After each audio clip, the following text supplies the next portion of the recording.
ചേട്ടാ നമസ്കാരം. നമസ്കാരം.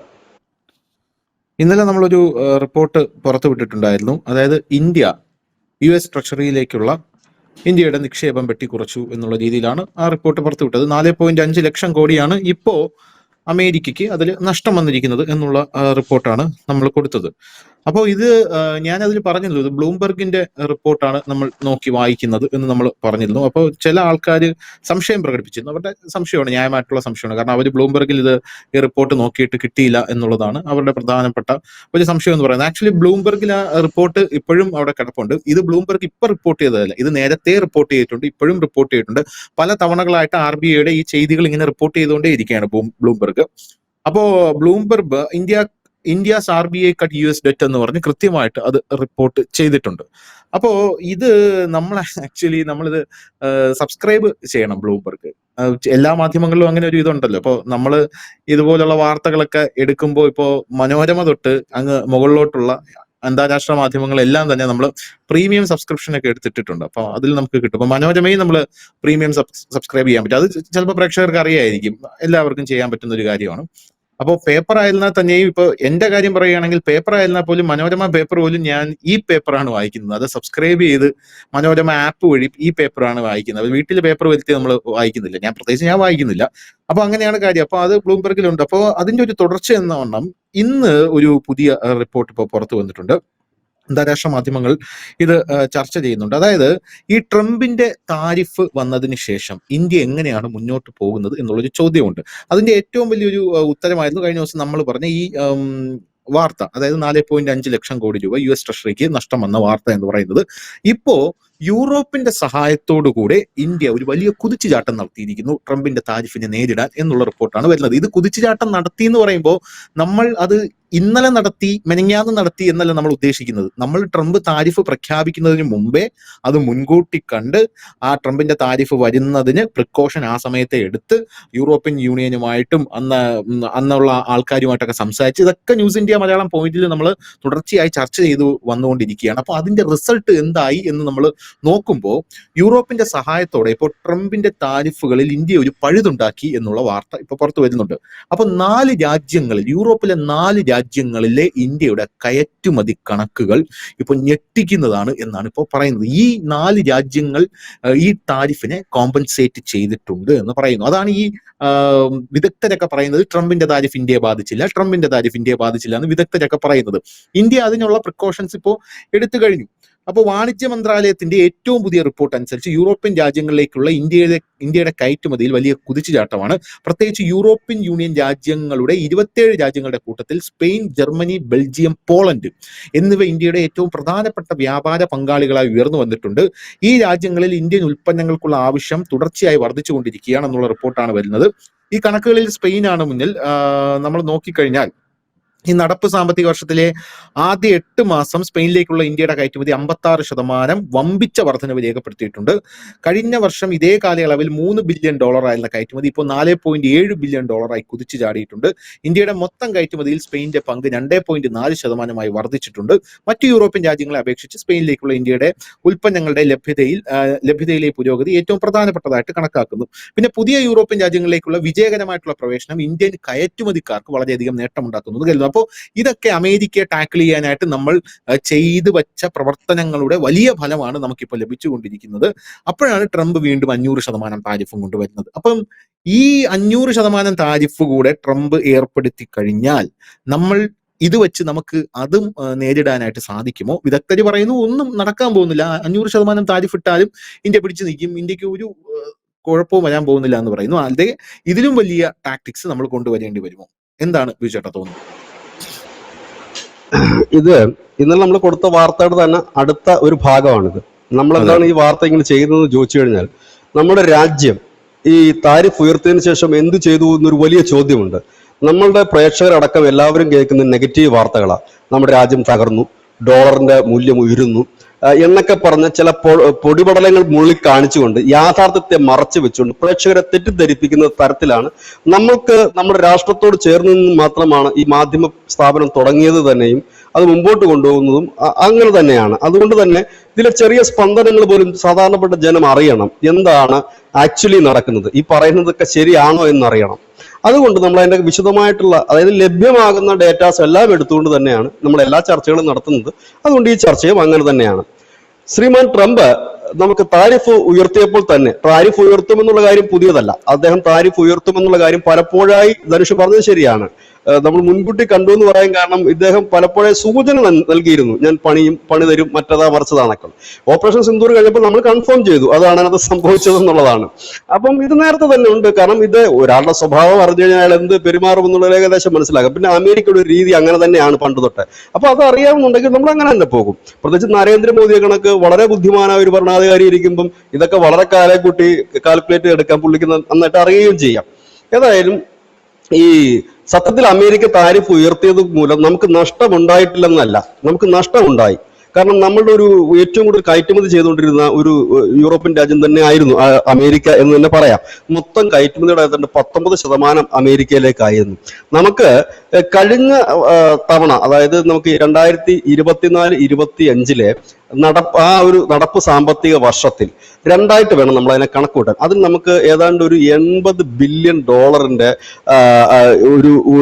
അതായത് 79.44 ബില്യൺ ഡോളറിന്റെ മൊത്തം കയറ്റുമതി നമുക്ക് അങ്ങോട്ടേക്ക് നടത്താൻ കഴിഞ്ഞുള്ളൂ. ഇതിൽ തന്നെ ഈ ഏപ്രിൽ ടു നവംബർ എന്ന് പറഞ്ഞു കഴിഞ്ഞാൽ ആ ഒരു സാമ്പത്തിക വർഷത്തെയാണ് നമ്മൾ പറയുന്നത്.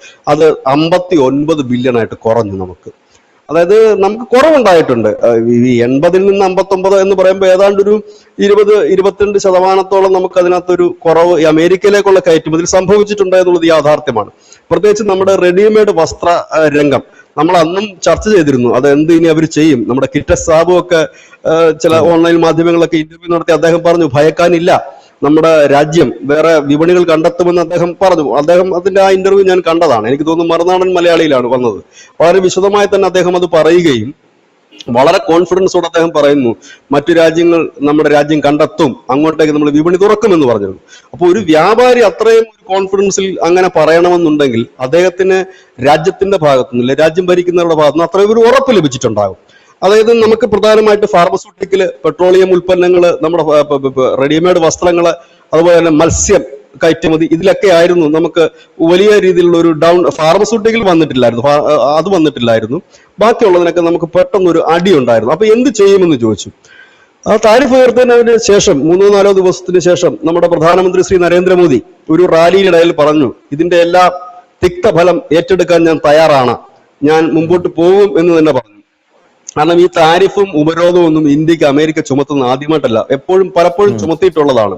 അപ്പൊ അതുകൊണ്ട് തന്നെ ഇനിയും നമ്മൾ ഇതിനു വേണ്ടി മാത്രം കാത്തിരുന്നു കഴിഞ്ഞാൽ നമുക്ക് മുൻപോട്ട് പോകാൻ കഴിയില്ല. ഇപ്പൊ നമ്മൾ അമേരിക്കയ്ക്ക് പോയി അടിയറവ് പറയുകയും ട്രംപിന് നോബൽ സമ്മാനത്തിന് ശുപാർശ ചെയ്യുകയും ചെയ്താൽ ചിലപ്പോൾ താരിഫ് മാറി കിട്ടുമായിരിക്കും. പക്ഷെ നാളെയും അമേരിക്കയുടെ ക്യാരക്ടർ ഇത് തന്നെയാണ്. അവരാ ക്യാരക്ടർ മാറ്റാൻ പോകുന്നില്ല. കാരണം അവർക്ക് അവരുടെ അപ്രമാദിത്വം കാണിക്കേണ്ടതായിട്ടുണ്ട്. അപ്പൊ ക്യാരക്ടർ മാറില്ല. അതുകൊണ്ട് തന്നെ മുൻകൂട്ടി തന്നെ കാരണവന്മാരായിട്ട് ചെയ്തു വെക്കേണ്ട കാര്യങ്ങൾ ചെയ്തു വെച്ചിരുന്നില്ല. ഇപ്പൊ എല്ലാവരും ചോദിക്കുന്നുണ്ടല്ലോ, ലോകത്തൊരു സംഭവം നടന്നു കഴിഞ്ഞാൽ നരേന്ദ്രമോദി എന്ത് പറഞ്ഞു, എന്താണ് നരേന്ദ്രമോദി മിണ്ടാത്തതെന്ന്. ഈ 2014 മുമ്പ് ഈ രാജ്യത്ത് ആരെങ്കിലും ചോദിച്ചിരുന്നു എന്താണ് മൻമോഹൻ സിംഗ് മിണ്ടാതിരുന്നതെന്ന്, എന്താണ് നരസിംഹറാവു മിണ്ടാതിരുന്നതെന്ന്, രാജീവ് ഗാന്ധി മിണ്ടാതിരുന്നെന്ന് ചോദിച്ചിരുന്നു. ഇന്ദിരാഗാന്ധി വലിയ പുലിയല്ലായിരുന്നു, ചോദിച്ചിരുന്നു ആരെങ്കിലും? ആരും ചോദിച്ചിരുന്നില്ല. കാരണം എന്താണ്, ആണൊരുത്തൻ നിവർന്നു നിന്നിട്ട് ഇന്ന് ലോകത്തോട് പറയാനും നമ്മളെ ആക്രമിക്കുന്നവർക്ക് തിരി നൽകാനും തുടങ്ങിയപ്പോഴാണ്. അങ്ങനെയാണല്ലോ നമ്മുടെ നാട്ടിലും ഇച്ചിരി കപ്പാസിറ്റികൾ. ഇപ്പൊ നമ്മുടെ സംഘടന എന്ന് വെച്ചോ, ആ സംഘടനയിൽ നല്ല ഉശിരുള്ള ഒരു നേതാവാണെങ്കിൽ നമ്മൾ ഓടിച്ചെന്ന് പറയും, ചേട്ടാ ഇങ്ങനെ ഒരു വിഷയമുണ്ടെന്ന് പറയും. അപ്പൊ ആ നേതാവ് എന്ത് പറയും, വാ നമുക്ക് നോക്കാമെന്ന് പറയും. കാരണം എന്തുകൊണ്ടാണ്, അങ്ങനെ ഒരു ഉശിരുള്ള നേതാവാണ്. ഒരു കഞ്ഞിയാണ് നേതാവെങ്കിൽ നമ്മൾ എന്ത് ചെയ്യും, പറയൂ? നമ്മൾ പറയും വെറുതെ അവരോട് സംസാരിച്ച് ടൈം വേസ്റ്റ് ചെയ്യാന്നുള്ളതേ ഉള്ളൂ, ഒരു കാര്യമില്ലെന്ന് പറയും. അതാണ് ഈ മോദിയുടെ തമ്മിലുള്ള വ്യത്യാസം. അതൊരു സ്വാഭാവികമാണ്. അതൊരു കാര്യം. ഇനി നമുക്ക് ഈ കാര്യത്തിലേക്ക് വരുമ്പോൾ ഇവിടെ ഇന്ത്യ കൂടുതൽ വിപണി കണ്ടെത്തുമെന്നും അന്ന് നമ്മുടെ പീയൂഷ് ഗോയലും വാണിജ്യ മന്ത്രിയാണ് അദ്ദേഹവും ശ്രീ എസ് ജയശങ്കറും ഒക്കെ അടിക്കടി പറഞ്ഞിരുന്നു. ഇന്ന് മറ്റൊരു വലിയ വാർത്ത കൂടിയുണ്ട്, നമ്മളത് മുമ്പ് ഡിസ്കസ് ചെയ്തുകൊണ്ട് ഞാൻ അതിലേക്ക് പോകുന്നില്ല. ചൈനയിലേക്കുള്ള നമ്മുടെ കയറ്റുമതി വലിയ രീതിയിൽ ഉയർന്നിട്ടുണ്ട്. അത് മാത്രവുമല്ല, ചൈനീസ് കമ്പനികൾക്ക് നമ്മൾ ഒരു ചെറിയ ഒരു ഉപരോധം പ്രഖ്യാപിച്ചിരുന്നു 2020 മറ്റേ ഗാൽവാൻ താഴ്വരയിലെ ഏറ്റുമുട്ടൽ പ്രമേയം. അതെല്ലാം നീക്കം ചെയ്തു തുടങ്ങിയിട്ടുണ്ട്. അതായത് ഊഷ്മളമായ ബന്ധം വന്നു എന്ന് മാത്രമല്ല, നമ്മുടെ മത്സ്യസമ്പത്തിന്റെ ഒരു വലിയ കയറ്റുമതി മേഖലയായിട്ടും ഇലക്ട്രോണിക്സിന്റെ ഒരു കയറ്റുമതി മേഖലയായിട്ടും ചൈന മാറിയിരിക്കുന്നു. ചൈനയിലേക്ക് നമ്മൾ കയറ്റി വിടുന്നുണ്ട്. ഇലക്ട്രോണിക്സിന്റെ കാര്യം പറയുമ്പോൾ ചിലപ്പോൾ പലരും നെറ്റ് വിളിക്കും, ഇവിടെ ചൈനയിലല്ലേ ഈ ഇലക്ട്രോണിക്സ് മുഴുവൻ ഉണ്ടാക്കുന്നത് എന്നുള്ളത്. പക്ഷെ ചൈനയുടെ കൂടെ സഹായത്തിൽ ഇന്ത്യയിൽ ഈ സാധനങ്ങൾ ഉണ്ടാക്കി അവിടെ എത്തിച്ച് വിപണനം ചെയ്യുകയാണ് ചൈന ചെയ്യുന്നത്. അല്ല, ചൈനക്കാർക്ക് ഉപയോഗിക്കാനല്ല നമ്മൾ അങ്ങോട്ടേക്ക് ഇത് കയറ്റുമതി ചെയ്തു പോകുന്നത്. ചൈന അവിടെ നിന്ന് റീബാഡ് ചെയ്ത് മറ്റു പല രാജ്യങ്ങൾക്കും കൊടുക്കുന്നുണ്ട്. അപ്പൊ അതിന്റെ ഒരു കാര്യമാണ്. ഇനി നമുക്ക് ധനുഷ് പറഞ്ഞതിൽ നിന്ന് തന്നെയാണ് ഞാനിപ്പോൾ തുടങ്ങുന്നത്. ഇപ്പോൾ ഈ പ്രധാനപ്പെട്ട 27 യൂറോപ്യൻ യൂണിയൻ രാജ്യങ്ങളിലെ 4 രാജ്യങ്ങൾ കൊണ്ടാണ് നമ്മൾ അമേരിക്ക കോമ്പൻസേറ്റ് ചെയ്തിരിക്കുന്നത്. ചൈനയുടെ പോകട്ടെ, അതവിടെ മാറ്റി വെക്കാം നമുക്ക്. റഷ്യയുടെ പോകട്ടെ, അതവിടെ മാറ്റി വെക്കാം. മിഡിൽ ഈസ്റ്റിന്റെ മാറ്റി വെക്കാം നമുക്ക്. അതവിടെ മാറ്റി വെച്ചുകൊണ്ട് തന്നെ നമുക്ക് ഈ യൂറോപ്യൻ യൂണിയൻ രാജ്യങ്ങൾ എങ്ങനെയാണ് ഈ അമേരിക്കയുടെ ഈ വിടവ് ഇല്ലെങ്കിൽ അമേരിക്ക ഏൽപ്പിച്ച ആഘാതം നമ്മൾ നികത്തിയത് നമുക്ക് പരിശോധിക്കുമ്പോൾ സ്പെയിനിന്റെ കയറ്റുമതി ഇപ്പോൾ $4.7 ബില്യൺ അത് ഉയർന്നിരുന്നു. അതായത് 2024-25 കാലഘട്ടത്തിൽ തുടക്കത്തിൽ അത് വെറും 3 ബില്യൺ ആയിരുന്നു എന്നുകൂടെ നമ്മൾ ആലോചിക്കണം. അതാണ് ഏതാണ്ട് 1.7 ബില്യൺ ഉയർന്നിരിക്കുന്നത്. ചെറിയൊരു തുകയല്ല അത്. രണ്ടാമത്തെ കാര്യം, സ്പെയിനിലേക്കുള്ള കയറ്റുമതി 2.4% വർദ്ധിക്കുകയാണ് ചെയ്തത്. നേരത്തെ നമുക്ക് കയറ്റുമതി ഉണ്ടായിരുന്നു അവിടെ, അത് വർദ്ധിച്ചു. അത് ഏറ്റവും ഒരു ഭയങ്കര മുന്നേറ്റം ഉണ്ടായിരിക്കുന്നത് ജർമ്മനിയിലാണ്. ഇപ്പൊ ജർമ്മനിയുടെ ചാൻസലർ ഇന്ത്യയിലുണ്ടല്ലോ, പിന്നെ ഒരുപാട് കരാറിൽ ഒപ്പിടുന്നുണ്ട്. ജർമ്മനിയുടെ ദൃശ്യങ്ങൾ പുറത്തു വന്നിട്ടുണ്ട്. പട്ടം പറത്തുന്നത് എന്താണെന്ന് വെച്ചാൽ, ഈ ഗുജറാത്തിൽ ഇപ്പൊ ഈ ന്യൂ ഇയറിന്റെ തുടക്കമാണ്. അപ്പൊ അവിടെ ഈ പട്ടം പറത്തിൽ ഒരു ആഘോഷമുണ്ട്. പട്ടം പറത്തിൽ അവിടുത്തെ ഒരു പ്രധാന ആഘോഷങ്ങളൊന്നാണ്. നമ്മൾ ഈ അട്ടപ്പൂക്കളൊക്കെ ഇടുന്ന പോലെ. അപ്പൊ അതിന്റെ ഭാഗമായിട്ടാണത്. അപ്പോ ഈ ജർമ്മനിയിലേക്ക് 9.3% കയറ്റുമതി, അതായത് മൊത്തം കയറ്റുമതിയുടെ 2.6% ഇപ്പോൾ ജർമ്മനിയിലേക്കാണ് നമ്മൾ കയറ്റുമതി ചെയ്തുകൊണ്ടിരുന്നത്. ഇനി ഈ ജർമ്മനിയുടെ കഥ പറഞ്ഞുകൊണ്ട് തന്നെ നമ്മൾ പഴയ ഒരു കാര്യം കൂടി ഇവിടെ ഓർമ്മിപ്പിക്കും. നമ്മുടെ ഈ ട്രംപിന്റെ താരിഫ് വിരട്ടൊക്കെ വന്നില്ലേ, ആ വരുന്ന സമയത്ത് തന്നെ, അതിനു മുമ്പ് തന്നെ നമ്മളെ ഒന്ന് ഞെരുക്കുന്നതിന് വേണ്ടിയിട്ട് നമ്മൾ ഈ തുരങ്ക നിർമ്മാണം ഇപ്പോൾ വളരെ കൂടുതൽ നടക്കുന്നുണ്ട് നമ്മുടെ രാജ്യത്ത്. അതായത് ടണലുകൾ നമ്മൾ നിർമ്മിക്കുന്നുണ്ട്, അതായത് നമ്മുടെ ഗതാഗതത്തിന് വേണ്ടിയിട്ട്, മറ്റുള്ളതിന് വേണ്ടി. അപ്പൊ ഈ ബോറിംഗ് മിഷൻസ് ഉണ്ട്. ബോറിംഗ് മിഷൻസ് തരുന്നത് ജർമ്മനി ആയിരുന്നു. നമ്മളായിട്ട് കരാറുണ്ട്. 69 മിഷൻസ് നമുക്ക് തരാനുണ്ടായിരുന്നു. ഇവന്മാരത് നേരത്തെ തന്നെ ചവിട്ടി വെച്ചു. മോദി ഈ ട്രംപിന്റെ താരിഫ് കഴിഞ്ഞപ്പോൾ മറ്റൊരു പണി കൂടെ ഒപ്പിച്ചങ്ങ് വെച്ചു. നേരെ ചൈനയിൽ പോയി. ചൈന പറഞ്ഞു ബോറിംഗ് മിഷനാണ് ഞങ്ങൾ തരാം. എന്താ അതിന്റെ വലിയ കോമഡി എന്താന്ന് വെച്ച് കഴിഞ്ഞാൽ, ചൈനയിൽ നിന്നാണ് ഈ ജർമ്മനിയുടെ കമ്പനികൾ ബോറിംഗ് മെഷീൻ ഉണ്ടാക്കുന്നത്. അത് ജർമ്മനി വിറ്റഴിക്കുക ചെയ്യുന്നത്. നമ്മൾ ഉടക്കായിരുന്നല്ലോ ചൈനയുമായിട്ട് ഒരു കുറച്ച് വർഷങ്ങൾ. ആ ഒരു അവസരത്തിലാണ് ഈ കരാർ വന്നത്. അപ്പൊ ഇന്ത്യക്ക് അവിടുന്ന് ചൈന തരാമെന്ന് പറഞ്ഞു കഴിഞ്ഞപ്പോഴത്തേനും ബോറിംഗ് മെഷീനൊക്കെ ഇപ്പൊ വരിവരിയായിട്ട് വന്നുകൊണ്ടിരിക്കുകയാണ്. ആ ഒരു ബന്ധം അവിടെ, അതല്ല ഞാൻ പറഞ്ഞു വരുമ്പം ഇവരും ഇവര് ആരും അത്ര നല്ലവരല്ല, കിട്ടിയ പണിയും എന്നുള്ളതാണ് ഞാൻ പറഞ്ഞു വന്നത്. ഇനി നമുക്ക് അടുത്തതിലേക്ക് നമുക്ക് പോയി കഴിഞ്ഞാൽ ബെൽജിയത്തിലേക്ക് വരുമ്പോൾ 4.4 ആണ് അവിടുത്തെ ഒരു കയറ്റുമതി വന്നത്. പോളണ്ടിലേക്ക് 7.6. പോളണ്ട് എന്ന് പറയുമ്പോൾ ഉക്രൈന് തൊട്ടടുത്ത് കിടക്കുന്ന രാജ്യം. ഉക്രൈൻ സന്ദർശിക്കാൻ പോയപ്പോൾ നരേന്ദ്രമോദി ആദ്യം പോയ രാജ്യം. അന്ന് അദ്ദേഹം പോയപ്പോൾ എല്ലാവരും ചോദിച്ചു, ഇങ്ങൾക്ക് എന്തിന്റെ കാര്യമാണ്, ഉക്രൈനിൽ പോയിട്ട് പ്രശ്നം തീർത്താൽ പോരെ, പോളണ്ടിന് എന്തിനാ പോയെന്ന് ചോദിച്ചു അല്ലേ. പോളണ്ടിലേക്ക് 7.6% വർദ്ധിച്ചു എന്ന് പറയുമ്പോഴാണ് അന്ന് പോയത് വെറുതെ എല്ലാം നമുക്കിപ്പോ മനസ്സിലാക്കേണ്ടി വരുന്നത്. പോട്ടെ, അദ്ദേഹം പോകുന്ന ഒരു യാത്രയും ഇന്നുവരെ വെറുതെ ആയിട്ട് അല്ലെങ്കിൽ കറങ്ങാൻ പോയതായിട്ട് നമ്മൾ കേട്ടിട്ടില്ല. അദ്ദേഹം പോകുന്നത് എവിടെ പോയാലും ഒരു 10 പൈസയുടെ നേട്ടമെങ്കിൽ ഈ രാജ്യത്തിന് അത് ഉണ്ടാക്കിയിട്ടുമുണ്ട്. ഇനി ഇവരുമായിട്ടൊക്കെ ഈ രാജ്യം നമ്മൾ ഫ്രീ ട്രേഡിംഗ് കരാർ, ഇപ്പൊ നമ്മളുടെ ഏറ്റവും വലിയ ഒരു ലക്ഷ്യം എന്താണെന്ന് ചോദിച്ചു കഴിഞ്ഞാൽ ധനുഷ്, ഈ യൂറോപ്യൻ യൂണിയൻ രാജ്യങ്ങളുമായിട്ട് ഒരു ഫ്രീ ട്രേഡിംഗ് കരാറിന് വേണ്ടി നമ്മൾ ശ്രമിച്ചുകൊണ്ടിരിക്കുകയാണ്. അപ്പോൾ ഈ ഫ്രീ ട്രേഡിംഗ് കരാർ യാഥാർത്ഥ്യമായി കഴിഞ്ഞാൽ നമുക്ക് ഒരുപാട് യൂറോപ്യൻ യൂണിയൻ രാജ്യങ്ങളിലേക്ക് കയറ്റുമതി ചെയ്യാൻ കഴിയും. ഇപ്പൊ നമുക്കറിയാം, നമ്മുടെ എക്സ്ക്ലൂസീവ് ആയിട്ടുള്ള ഒരു വാർത്ത കൊടുത്തായിരുന്നല്ലോ, ഈ യൂറോപ്യൻ യൂണിയൻ കമ്മീഷണറെ നരേന്ദ്രമോദി വിളിച്ച് ഫ്രീ ട്രേഡിനുള്ള എല്ലാ സംഭവങ്ങളും ആക്കി ഉടനെ തന്നെ ആ യൂറോപ്യൻ യൂണിയനുമായിട്ടുള്ള ഒരു ഫ്രീ ട്രേഡ് കരാർ സംഭവിക്കും എന്നുള്ള റിപ്പോർട്ടുകൾ പുറത്തു വന്നിട്ടുണ്ടായിരുന്നു. ഇന്ത്യ യൂറോപ്പുമായിട്ട് ഒരു ഫ്രീ ട്രേഡ് കരാർ ഒപ്പുവെച്ച് കഴിഞ്ഞാൽ പിന്നെ ഇന്ത്യക്ക് തിരിഞ്ഞു നോക്കേണ്ട ആവശ്യമില്ല, അമേരിക്കയൊന്നും പിന്നെ ഇന്ത്യക്ക് ആവശ്യമില്ല. രണ്ടാമത്തെ കാര്യം, ആ സമയത്താണ് എനിക്കൊന്ന് ഒമാനുമായിട്ടാണെന്ന് തോന്നുന്നു അല്ലേ ബിജേട്ടാ ഫ്രീ ട്രേഡ് കരാർ ഇന്ത്യ പിന്നീട് ഒപ്പുവെച്ചത്. അതിന് ശേഷം ഈ ഇടയ്ക്ക് ഒപ്പുവെച്ചു. അല്ല, ഈ യൂറോപ്യൻ യൂണിയന്റെ ഇപ്പൊ ഈ ജനുവരി 26 അല്ലേ, കുറച്ച് ദിവസം കൊണ്ട് കഴിഞ്ഞാൽ ജനുവരി 26 നമ്മുടെ റിപ്പബ്ലിക്കിലേക്ക് ഇപ്രാവശ്യം ഗസ്റ്റ് ആയിട്ട് വരുന്നത് ഈ യൂറോപ്യൻ യൂണിയൻ നേതാക്കളാ, ലീഡേഴ്സാ നമ്മുടെ ഗസ്റ്റ്. അത് ഈ കരാറിന് മുന്നോടിയായിട്ടാണ് വരുന്നത്. അത് മാർച്ച് ഏപ്രിലോട് കൂടി ഈ കരാർ യാഥാർത്ഥ്യമാകുമെന്നാണ് പറയുന്നത്. നമ്മൾ ഓരോ പ്രാവശ്യം ഗസ്റ്റുകളെ അവിടെ കൊണ്ടുവരാറുണ്ടല്ലോ ജനുവരി 26. ഈ ഗസ്റ്റുകളെ നോക്കിക്കഴിഞ്ഞാൽ തന്നെ അറിയാം. ഗസ്റ്റുകളെ നമ്മൾ ആദ്യം വാച്ച് ചെയ്യുക, അതിനുശേഷം ആ രാജ്യത്തിന്റെ എന്താണ് ഉത്പാദനം എന്ന് വാച്ച് ചെയ്യുക, അതിനുശേഷം 1-2 മാസം കഴിയുമ്പോൾ അറിയാം നമ്മൾ ആ രാജ്യമായിട്ട് എന്ത് തരത്തിലുള്ള ഒരു ടൈപ്പാണ് അവിടെ ഉണ്ടാക്കി വെച്ചിരിക്കുന്നത് എന്നുള്ളത്. ഇപ്രാവശ്യത്തെ നമ്മുടെ ജനുവരി 26 ഗസ്റ്റ് ഈ യൂറോപ്യൻ യൂണിയൻ രാജ്യങ്ങളെ ലീഡേഴ്സാണ് വരുന്നത്. അവർക്ക് ലീഡർമാരാണല്ലോ. യൂറോപ്യൻ യൂണിയൻ രാജ്യങ്ങളുടെ. അപ്പൊ അവർ വരുന്നുണ്ട് ഈ ചീഫ് ഗസ്റ്റ് ആയിട്ട് കണ്ട് 3-4 പേരെ കണ്ട് അവിടെ നിന്ന് വരുന്നുണ്ട്. അപ്പൊ അത് വരുന്നത് ഇതിന്റെ മുന്നോടിയായിട്ട് അപ്പൊ നമ്മൾ ഇത് ചെയ്യുന്നു. ഇപ്പം അത് മാത്രമല്ല, അടുത്ത മാർച്ചിന് മുമ്പ് നമ്മൾ ഇസ്രായേലുമായിട്ട് വലിയ കരാർ ഒപ്പുവെക്കുന്നുണ്ട്. അത് പിന്നെ രൂപയിലുള്ള ട്രേഡിംഗ് ആണ്. ഇപ്പൊ ഈ യൂറോപ്യൻ യൂണിയനിനകത്ത് നമ്മൾ രൂപയിലുള്ള ട്രേഡിങ്ങിന് വേണ്ടിയിട്ടുള്ള ശ്രമമാണ് ഇപ്പൊ നടന്നുകൊണ്ടിരിക്കുന്നത്. ഏതാണ്ട് ഇപ്പൊ നമ്മൾ UK-യുമായിട്ട് ഫ്രീ ട്രേഡിംഗ് കരാർ ഒപ്പുവെച്ചു. അത് ഇന്നും ഇന്നലെ തുടങ്ങിയ ഫ്രീ ട്രേഡ് ചർച്ചകളല്ലത്. ഈ താരിഫുമായിട്ട് അതിന് ബന്ധമില്ല. ധനുഷ് പറഞ്ഞ കണക്ക് തന്നെ വളരെ മുൻകൂട്ടി നടന്ന ചർച്ചകളും കാര്യങ്ങളും ഒക്കെയാണത്. നമ്മൾ ദീർഘദൃഷ്ടി എന്നൊക്കെ നമ്മൾ പറയുന്നതൊക്കെ വളരെ മുൻകൂട്ടി നടന്നതാണ്. കാരണം മുൻകൂട്ടി കണ്ടുകൊണ്ട് ചെയ്തതാണോ അല്ലയോ എന്നറിയില്ല. പക്ഷെ UK-യുമായിട്ട് വളരെ നേരത്തെ തന്നെ നടന്ന് ഏതാണ്ട് 30 വർഷത്തോളമായിട്ട് നമ്മളുമായിട്ട് അത്ര നല്ലൊരു വ്യാപാര ബന്ധമായിരുന്നില്ല UK-ക്ക് ഉണ്ടായിരുന്നത്. പിന്നീട് അത് അയവ് വന്ന് ഡിസ്കഷനിലൂടെ വന്ന് അങ്ങനെ അവസാനം അതിലേക്ക് എത്തുകയായിരുന്നു. എനിക്ക് തോന്നുന്നു UK ആണ് ആദ്യമായിട്ട് അതിലേക്ക് എത്തുകയും പിന്നീട് പല രാജ്യങ്ങളും അതിലേക്ക് എത്തുകയും ചെയ്തു. ഇവിടെയും ട്രംപ് ഒരു വെർട്ടിഫിക്കേഷൻ എടുത്തായിരുന്നു, അങ്ങനെ ഒന്നും ചെയ്യരുത്, വാങ്ങരുത് എന്നൊക്കെ പറഞ്ഞപ്പോൾ യൂറോപ്യൻ യൂണിയൻ രാജ്യങ്ങളെ സംബന്ധിച്ച് അവർക്കൊരു വിപണിയില്ല. അവർക്ക് ഈ റേറ്റ് ഇപ്പൊ ജനങ്ങളെ സംബന്ധിച്ച് കുറഞ്ഞ റേറ്റിന് സാധനം കിട്ടുക എന്നുള്ളതേ ഉള്ളൂ എല്ലാ ജനങ്ങൾക്കും ആഗ്രഹം. അപ്പം അവരെ സംബന്ധിച്ച് അത് ഇല്ലെങ്കിൽ പിന്നെ അതിസമ്പന്നമായ രാജ്യമായിരിക്കണം.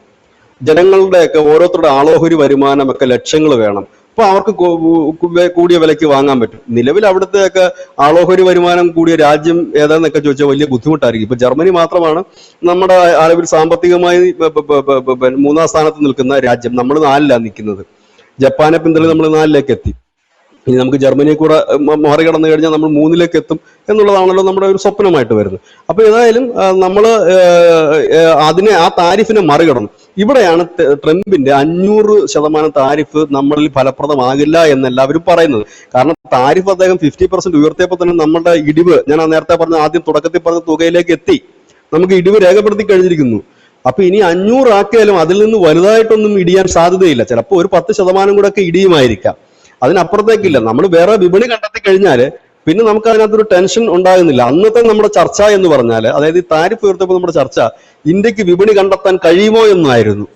എന്നാൽ ഇന്ന് നമ്മുടെ ചർച്ച എന്താണ്? മാസങ്ങൾക്ക് ശേഷം നമ്മൾ ഇരുന്ന് ചർച്ച ചെയ്യുന്നത് വിപണി കണ്ടെത്തി അവിടുത്തെ കണക്കും കാര്യങ്ങളും അടക്കമാണ് നമ്മളിപ്പോൾ ഈ ഡീറ്റെയിൽസ് പുറത്തു വിട്ടിരിക്കുന്നത്. വലിയ കാര്യം തന്നെ. നമുക്ക് ഒരു ഭരണാധികാരി എന്ന നിലയിൽ നരേന്ദ്രമോദി കൈയടി നേടുന്ന, ഇല്ലെങ്കിൽ കൈയടി വാങ്ങാവുന്ന ഒരു വലിയ നീക്കമെന്ന് തന്നെ പറയേണ്ടി വരും.